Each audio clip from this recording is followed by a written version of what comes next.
추석 명절 잘 지내셨나요? 명절은 즐겁고 풍요롭고 행복해야 합니다. 먹을 것이 풍성하고 가족들과 함께하고 쉼을 가질 수 있는 것이 명절 그 자체의 행복인 것 같습니다.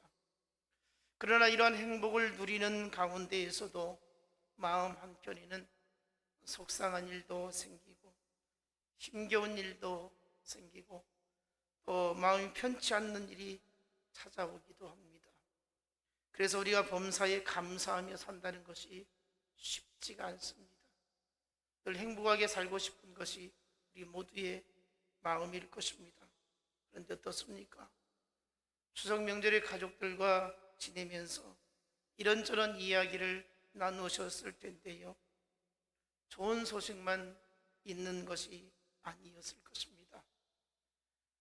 기대가 되어지고 내일에 대한 희망을 꿈꾸는 이야기들로만 되어졌느냐?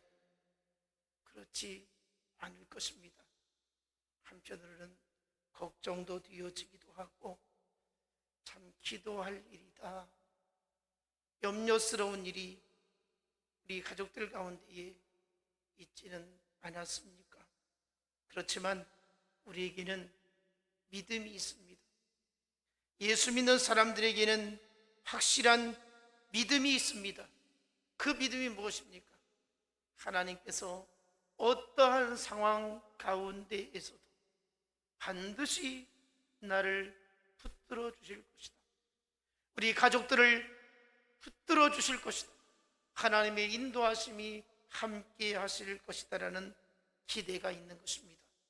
여러분, 하나님은 얼마든지 불행한 인생을 행복한 인생으로 바꿀 수 있습니다. 하나님은 얼마든지 우리 인생에 재앙이 찾아와도 순간적으로 축복으로 바꿀 수 있습니다. 우리가 세상에서 범사에 감사하며 살 수 있으려고 하면 일상의 어떤 형편을 뛰어넘어서 영적인 하나님의 은혜에 감사함을 가질 수 있기를 원합니다. 시편 30편 4절 5절을 보면 주의 성도들아 여호와를 찬송하며 그의 거룩함을 기억하며 감사하라. 그의 노염은 잠깐이요 그의 은총은 평생이로다. 저녁에는 울음이 깃들일지라도 아침에는 기쁨이 오리리라. 저녁에는 고통스러웠습니다. 저녁에는 걱정스러웠습니다. 밤잠을 이루지 못할 정도로 힘겨웠습니다. 그러나 자고 일어나니까 기쁨이 찾아오더라는 것입니다. 희망을 노래하는 시편 기자를 볼 수 있습니다. 여러분, 우리도 늘 하나님 앞에서 희망을 갖고 살 수 있기를 원합니다. 여러분 마음속에 아픔이 있습니까? 무거운 짐이 있습니까? 힘든 것이 있습니까? 하나님께서 반드시 우리의 인생을 두루두루 살펴주셔서 기쁨으로, 행복으로, 축복으로 바꿔주시기를 간절히 원합니다. 우리 일상에서 생기는 모든 일에 대해서 우리는 하나님께 감사할 수 있어야 한다는 것입니다. 우리가 어떤 피해나 사고를 당했을 경우에도 감사할 수 있는 것은 바로 우리에게 믿음이 있다는 것입니다. 오늘 설교 제목이 무엇입니까? 하나님을 믿으면 감사하라. 하나님을 믿으면 감사하라.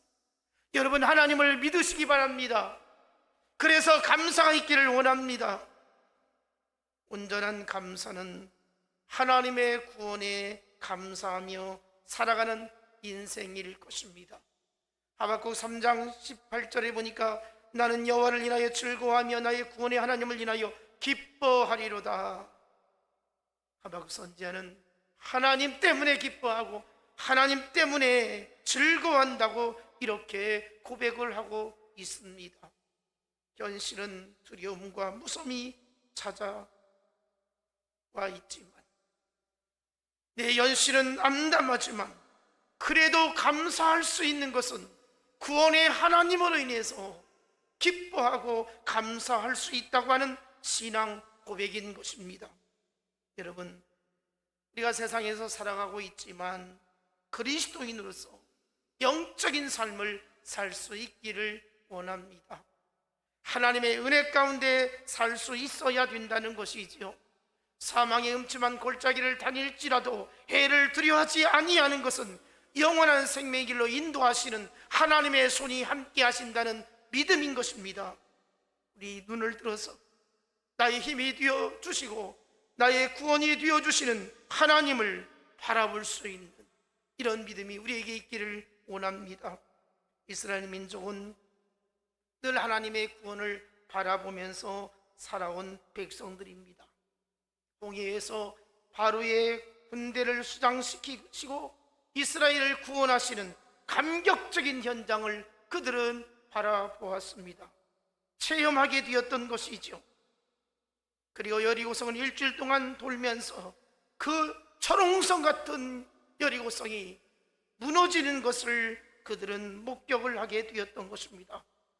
그러나 그들은 항상 하나님의 역사를 바라보면서 하나님의 일하심을 바라보면서 감격하고 감동받고 살아계신 하나님이라고 늘 충만한 삶을 살았느냐? 그렇지 않았습니다. 하나님의 기적을 바라보면서 하나님의 능력을 바라보면서도 늘 그들은 불평과 불만이 가득 차 있었던 것입니다. 그렇게 불평하는 이스라엘 백성들에게 하나님은 만나와 메추라기를 내려주셔서 광야에서 절대로 허기지거나 배고픔이 없이 먹여 살려 주셨던 것입니다. 출애굽기 16장 31절을 보니까 그들에게 하나님이 어떻게 은혜를 베풀어 주셨는가? 이스라엘 족속이 그 이름을 만나라 하였으며 가시 같고도 희고 맛은 꿀 섞은 과자 같았더라. 하나님께서 만나를 먹여주시니까 내려주시니까 얼마나 꿀맛으로 여겼는지 참 맛있게 먹었다라고 이렇게 말하고 있습니다. 그런데요, 그 맛이 민수기 11장 8절 보니까 그 맛이 기름 섞은 과자 맛 같았더라. 기름 섞은 과자 맛 같았더라. 이 말이 무슨 말입니까? 이제 질린다는 겁니다. 느끼하다는 것입니다. 먹기가 싫다는 것입니다. 민수기 11장 6절을 보니까 이제는 우리의 기력이 다하여 이 만나 위에는 보이는 것이 아무것도 없도다. 이런 만나만 먹고서는 우리가 기력을 얻을 수 없다는 거예요. 이것 먹고는 우리가 힘을 얻을 수 없다는 거예요. 그렇게도 맛있게 먹었던 그 만나, 꿀맛이었던 그 만나가 이제는 먹기 싫다는 겁니다. 민수기 21장 5절에 보니까 우리 마음이 이 하찮은 음식을 싫어하노라 하매, 이제 싫어한다는 거예요. 하찮다는 거예요. 하나님께서 하늘에서 내려주신 그 귀한 만나를 가리켜서 그렇게 맛있다고 먹은 때는 언제였고 이제는 힘을 얻을 수 없다 하고 이제는 먹기 싫다 하고 이제는 너무 하찮다고 여기고, 이게 바로 이스라엘 민족의 상태였던 것입니다. 여러분, 오늘 우리는 어떻습니까? 하나님의 구원을 얼마나 감격하며 가슴에 품고 살아가고 있느냐는 것이죠. 하나님의 구원을 날마다 체험하며 살아가고 있으면서 하나님 앞에 감사를 잃어버리고 있지는 않습니까? 우리의 믿음이 약해지고 있지는 않습니까? 히브리 3장 8절 보니까 광야에서 시험하던 날에 거역하던 것 같이 너희 마음을 완고하게 하지 말라. 하나님이 생각하실 때 뭐라고 하시겠습니까? 언제는 그렇게 좋아하면서 이제는 이렇게 싫어하고 불평하고 거역하고 마음이 완악해서 하나님을 하나님으로 경외하지 아니하는 이 모습을 보시고 하나님이 뭐라고 말씀하시겠습니까? 사람이 그렇잖아요. 누군가에게 무엇을 주면 기뻐하고 감사하고 고맙게 생각하면 더 주고 싶은 심정인데 실컷 베풀고 또 섬겼더니 고작 이것밖에 안 되냐고 할 때 준 것도 뺏고 싶은 심정 아니겠습니까? 하나님은 오늘 우리에게 귀하고 값진 것을 수없이 부어주셨습니다. 하나님은 감사하는 자에게 더 큰 사랑을 주시고 복을 주실 줄로 믿습니다. 여러분, 하나님 앞에 우리가 감사가 떠나면 내게 주어진 축복도 떠난다는 생각을 가질 수 있어야 할 것입니다. 하나님의 은혜에 감사하면 하나님은 끊임없이 우리에게 복을 부어주심을 믿으시기 바랍니다. 감사는 하나님의 축복을 끌어당기는 통로임을 믿습니다. 살아계신 하나님을 믿는다면, 살아계신 하나님의 권능을 믿는다면, 살아계신 하나님이 나와 함께 하심을 믿는다면 감사할 수 있기를 바랍니다. 신앙의 기본은 내 중심이 아닙니다. 하나님 중심이어야 되는 것이죠. 여러분, 오늘 이렇게 드린 예배가 나를 위한 예배가 아니고 내가 만족하는 예배를 드리려고 하는 것이 아니고 하나님이 이 예배를 통해서 영광을 받으셔야겠고 하나님이 기뻐하셔야 되겠고 하나님이 임재하시는 예배가 되어서 우리가 드리는 찬양을 받으시기 합당한 예배가 되어져야 한다는 것입니다. 여러분, 우리 하나님 앞에서 이런 일 저런 일 봉사하고 섬기는 일이 내 만족을 위해서 하는 것이 아니라 하나님이 받으시기에 합당한 것이 되어야 된다는 것입니다.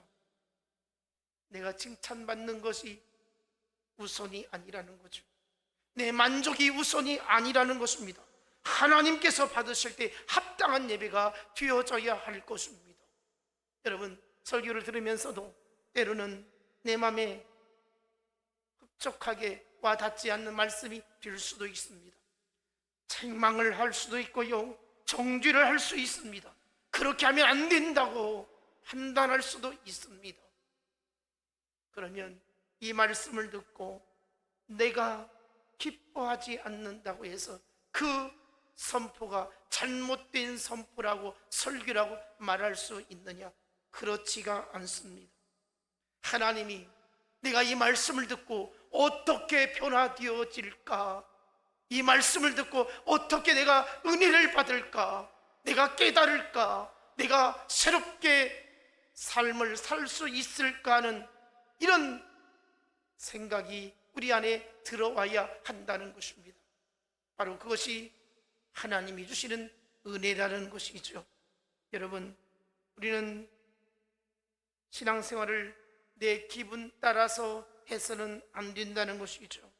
어떤 환경에서든지 흔들리지 아니하고 하나님을 의지함으로 믿음으로 나아가야 될 것입니다. 하나님 앞에 감사하며 믿음으로 승리해야 한다는 것이죠. 오늘 보면 사도행전 27장에 보면 사도 바울이 바로 그렇게 살았던 사람입니다. 그는 예루살렘에서 복음을 전하다가 유대인들에게 고소를 당해서 체포가 되어집니다. 재판을 받다가 상소를 하게 되죠.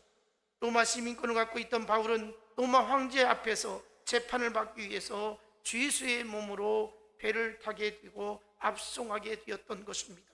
그런데 이런 불행한 과정이 과연 우연으로 되어진 것이냐? 그렇지 않습니다. 바울의 마음속에 소원을 가지고 있었습니다. 내가 로마에 가서 복음을 전하고 싶은 이 간절한 마음이 있었다는 것입니다. 그 마음의 소원을 하나님께서 들어주셨고 그것이 나아가 하나님의 소원이 되어져서 이루어지게 되어진 것입니다.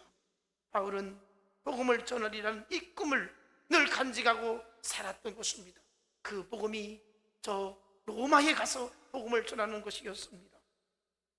그런데 이런 불행한 과정을 통해서 그가 로마에 갈 수 있는 길이 열려지게 되었던 것입니다. 아무런 생명의 위협을 받지 아니하고 자기를 보호함을 받으면서 그렇게 배를 타고 로마에 가는 과정에 있었던 것입니다.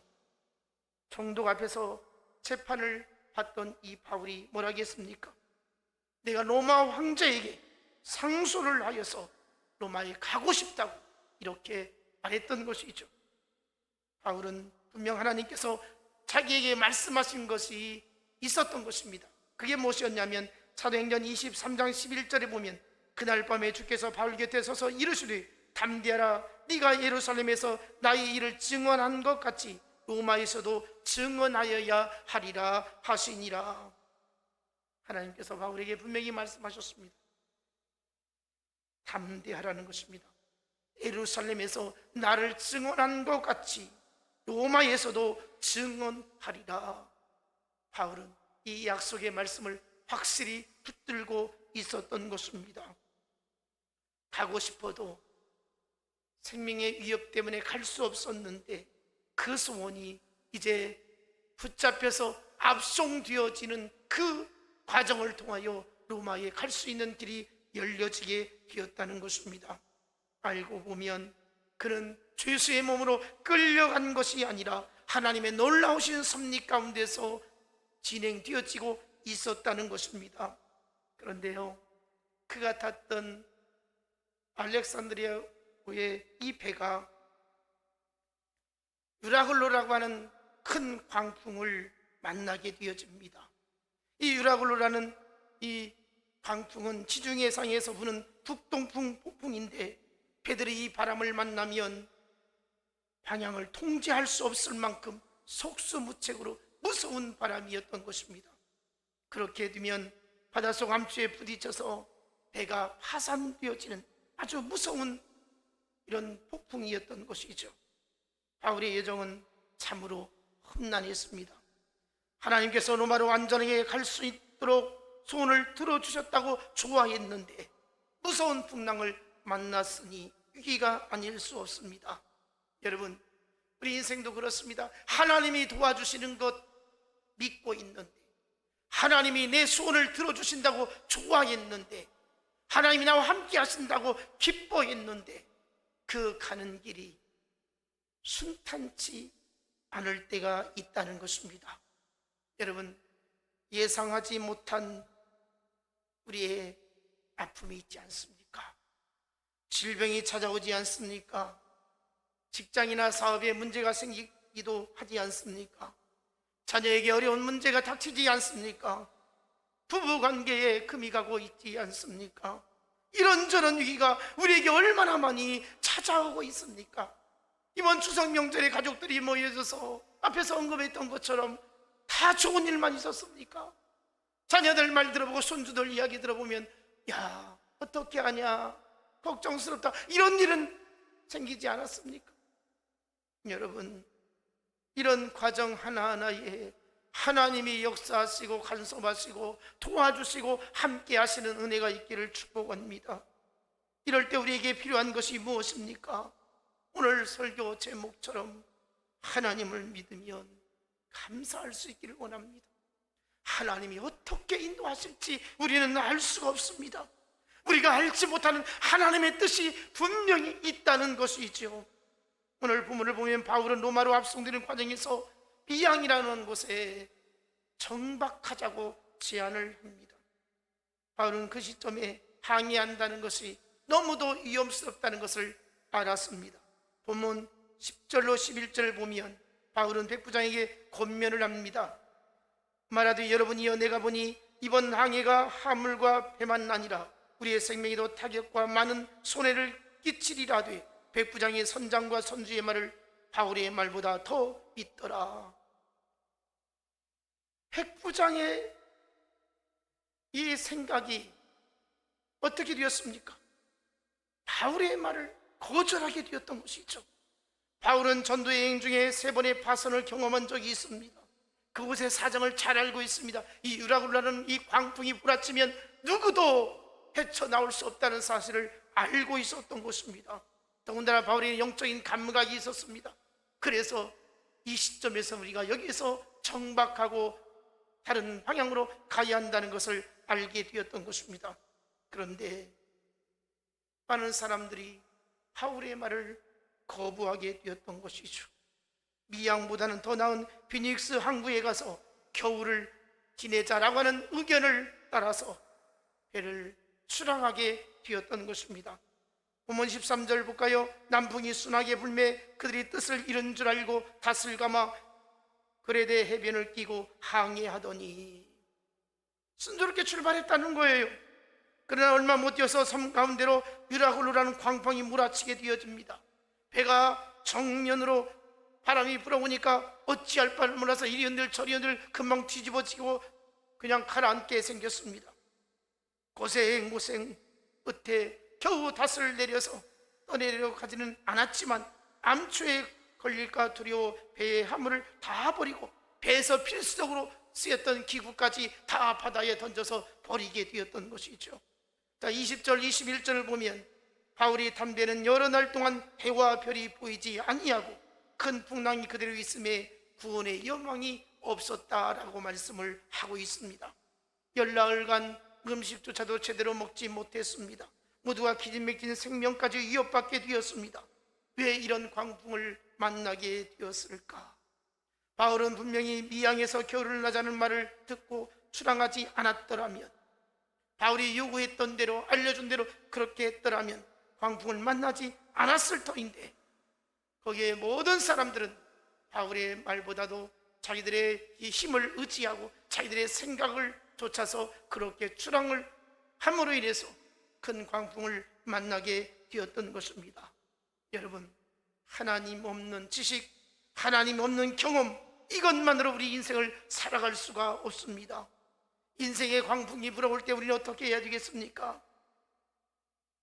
오늘 주신 말씀 보니까 내 마음대로 내 생각대로 내 하고 싶은 대로 살다가 배에 싣고 갔던 자기들의 귀한 보물과 같은 가치 있는 것들을 다 바다에 던지게 되었고, 배에서 필수적으로 쓰여졌던 그 기구도 다 버리게 되어졌고, 모든 방법을 다 동원해서 살아보려고 발버둥 쳤지만 그들의 수고는 헛되고 말았던 것입니다. 여러분, 사람이 깊은 늪에 빠지면 어떻습니까? 살아나려고 발버둥 치고 허우적거리면 더 깊이 빠져들어가지 않습니까? 우리 인생을 살아가면서 깊은 수렁에 빠져서 발버둥 치고 허우적거리지 않아야 될 것입니다. 그러면 어떻게 해야 되겠습니까? 내 생각대로, 내 경험대로, 내 의지대로 발버둥 치는 것은 더 깊은 수렁에 빠져가는 것입니다. 우리 그리스도인들은, 예수 믿는 사람들은 어떻게 해야 되겠습니까? 지금 현실에 있어서 내가 힘들다, 어렵다, 곤고한 일이 내게 찾아왔다, 이럴 때에 신세 타령하고 절망하고 인생을 낙심할 것이 아니라 바로 그때에 하나님 어떻게 하면 좋을까요? 하나님 어떻게 하면 좋을까요? 하나님 도와달라고. 하나님의 뜻이 어디 있습니까? 어려운 일을 당할 때마다 당황하지 아니하고 하나님 어떻게 하면 좋을까요? 하나님의 뜻이 무엇입니까? 하나님 가르쳐달라고, 하나님께서 인도해달라고, 하나님이 함께하여 주시라고 구할 수 있기를 원합니다. 바울은 이런 고난에서, 이런 죽음의 고비에서 하나님의 음성을 듣게 되어지는데 과감하게 선포하죠. 오늘 우리가 읽은 본문 말씀입니다. 21절, 여러 사람이 오래 먹지 못하였음에 바울이 가운데 서서 말하되, 여러분이여 내 말을 듣고 그에 대해서 떠나지 아니하여 이 타격과 손상을 면하였더라면 좋을 뻔하였느니라. 내게 주신 감동이 있었다는 겁니다. 내게 주신 영적인 능력이 있었다는 것입니다. 내 말을 들었더라면 참 좋을 뻔하였다, 이렇게 말하고 있죠. 22절, 내가 너희를 고난하노니 이제는 안심하라. 너희 중 아무도 생명에는 아무런 손상이 없겠고 오직 배뿐이니라. 이제 걱정하지 말라는 거예요. 이제 안심하라는 거예요. 생명에는 아무런 손상이 없다는 거예요. 배만 부서질 뿐이라는 거죠. 23절, 내가 속한 바 곧 내가 섬기는 하나님의 사자가 어젯밤에 내게 들어서서 말하되, 하나님께서 내게 분명히 말씀하셨다는 거예요. 무서운 광풍이 불어왔지만 성령님이 바울에게 주시는 말씀이 있었던 겁니다. 내게 주신 하나님의 말씀이 이렇다는 거예요. 본문 24절, 바울아 두려워하지 말라. 네가 가이사 앞에 서야 하겠고 또 하나님께서 너와 함께 항의하는 자를 다 내게 주셨다 하였으니. 25절, 그러므로 여러분이 안심하라. 나는 내게 말씀하신 그대로 되리라고 하나님을 믿노라. 바울은 자신을 가이사 앞에 세우시겠다는 하나님의 약속을 확실히 믿었던 것입니다. 자신의 가는 길에 어려움이 있지만 반드시 가이사 앞에 서야 하겠다는 이 사실을 확실히 믿었던 것입니다. 하나님이 자기를 살려주시는 것은 바로 하나님 주신 사명 때문에 이 배에 탄 모든 사람을 생명을 보존시켜 주신다고 말씀을 선포하고 있는 것입니다. 그러므로 안심하라는 겁니다. 하나님의 약속하신 말씀을 붙들으라는 것입니다. 여러분, 이 메시지가 얼마나 힘이 되겠습니까? 하나님이 내게 이렇게 말씀하셨다라고. 여러분, 바울은 분명히 확신을 가지고 있습니다. 희망을 가지고 있습니다. 꿈을 가지고 있습니다. 하나님의 꿈이 나의 꿈이 되어지고 있는 것입니다. 그런데 어떻습니까? 믿음이 없는 사람은 하나님이 확실히 지켜주신다고 하는데도, 하나님이 확실히 생명을 지켜주신다고 하는데도 믿지를 못할 때에 그들은 여전히 불안감에 사로잡혀 있을 것입니다. 여러분, 여전히 하늘은 어둠 가운데 가득 차 있습니다. 풍랑이 잦아들고 있습니다. 전혀 기미가 보이지 않습니다. 우리도 인생에 절망할 수 있는 그 순간이 있겠지만 그때마다 끝이 아니라고, 하나님이 일하실 때가 되어졌다고, 하나님이 도와주실 때가 되어졌다고, 하나님이 함께 하실 때가 되어졌다고 믿기를 원합니다. 사도행전 27장 44절, 그 남은 사람들은 널조각 혹은 배 물건에 의지하여 나가게 하니 마침내 사람들이 다 상륙하여 구조되니라. 죽을 뻔했던 사람들이 다 살아났다고 말씀을 하고 있습니다. 우리는 모든 상황에서 자신의 힘이 아닌 하나님의 능력을 믿고 감사하며 살 수 있기를 원합니다. 오직 믿음으로 살아야 됩니다. 어떤 어려운 상황에 굴복하지 마시고 믿음으로 승리해야 되는 것입니다. 이 세상 살아갈 동안에 나의 힘을 의지하지 아니하고 기도하고 낙심하지 말 것은 주께서 참 소망이 되심인 것입니다. 하나님 의지하고 바라보면서 풍랑을 이기시기를 바랍니다. 풍랑을 멈추게 하는 기적이 일어날 것입니다.